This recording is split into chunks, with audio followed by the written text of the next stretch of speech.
Hey everybody, how's it going? Mike from the Focus Garage here, and in today's video we're going to be showing you how to replace your factory duckbill spoiler, commonly found on Z06s and Grand Sport Corvettes, and replace it with an aftermarket wing. Now this particular one that we've got here is a ZR1 extended style, so it's the full length of the car and then it rises up a little bit more than the factory ZR1 wing, but there's tons and tons of different styles.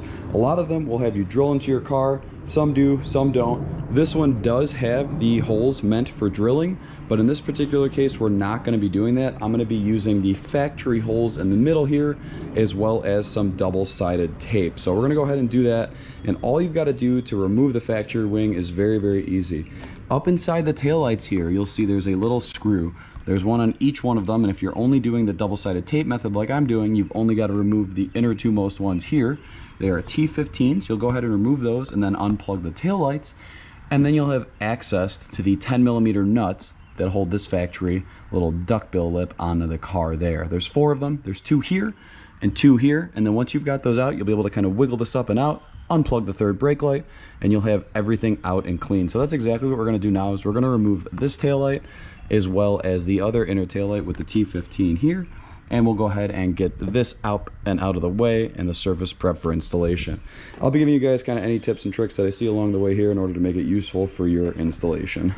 Well, that was super easy to remove. Like I said, you've got the 4 10mm nuts, and here's what they look like. You got the 1, 2, 3, 4 on the underside of this, and then you do have the plug for the brake light in the middle there. How you want to unplug that is there's just a tab you lift up there and pull off. That's what the connector looks like for that there. So you've just got those little tabs on it. You just lift it up, pull that off, and then the whole brake light connector comes out.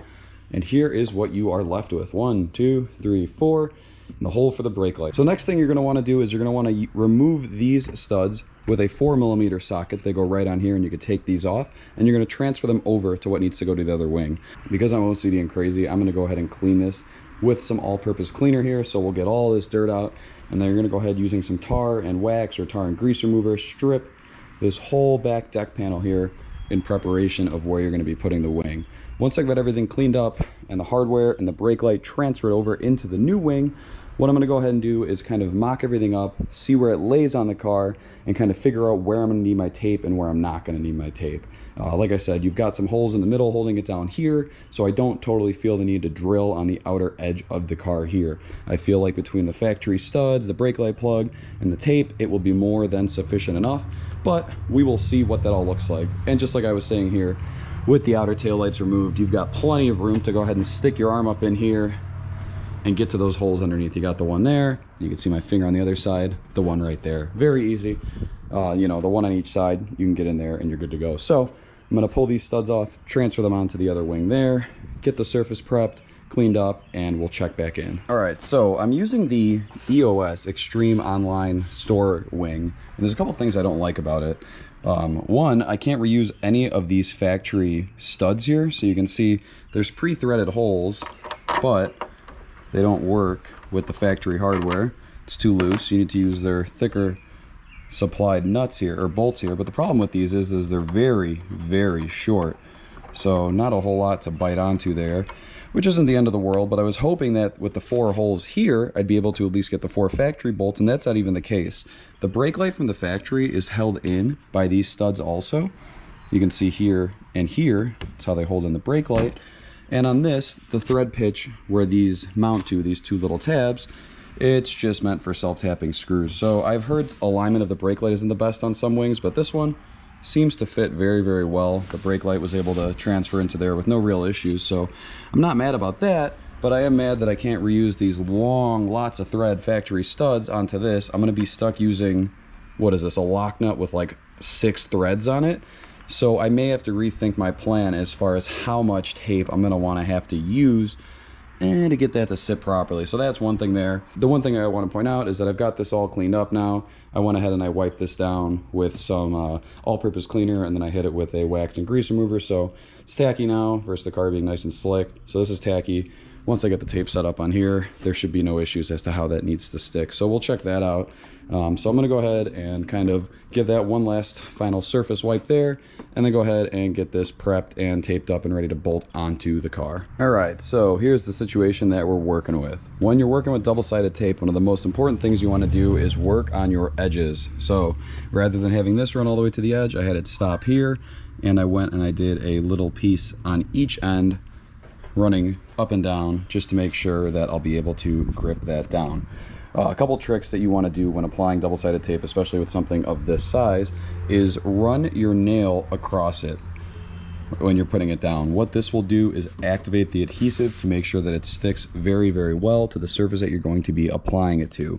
Another thing you're going to want to work on as well is making sure that before you put this on the car at all, that you have an end on each of these started hanging out somewhere or the other. So basically what I'm going to do is I'm going to start all of these slightly, and when I go to put this on the car, I'm going to make sure that every single end is accessible for me to grab once it's on the trunk of the car. So basically what I mean by that is I will have this pulled up a little bit, and I'll have it hanging out this way here. So that way once this is on the car, I can go ahead and just pull it off and press down. That's going to be pretty much it. You know, just make sure that this tape is on there well by pushing it down, you know, making sure all the strips are well adhered to this.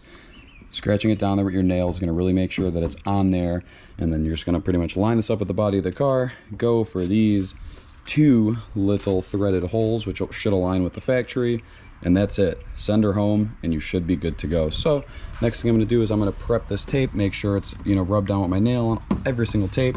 Got my edges started, and we'll go ahead and we'll start by centering these 2 threaded holes here. We'll thread those in, and then we'll just pull off the rest of our tape, and we should be good to go. So give me a few minutes here. Well, for you guys it'll be instant, but give me a few minutes here. I'm going to go ahead and get this ready to rip. And yeah, again, pay close attention to your edges, make sure that's good, that's good. This little area here I want to be good. I don't think I'll need any extra support here because these will be pulling it down, but really what I'm just most concerned is these big flat spots on the outer part of the trunk there. So let's go ahead and give it a go. Just to show you what I mean before I go ahead and try and mock this up in the car, if you realize I've got all the tape installed in the same manner, basically meaning these pull tabs for each side are going to be the same, so I don't forget what's going where. So everything on this side of the wing pulls outwards, and the upper tab pulls that way. Everything on this side of the wing pulls that way, the outer tab pulls that way.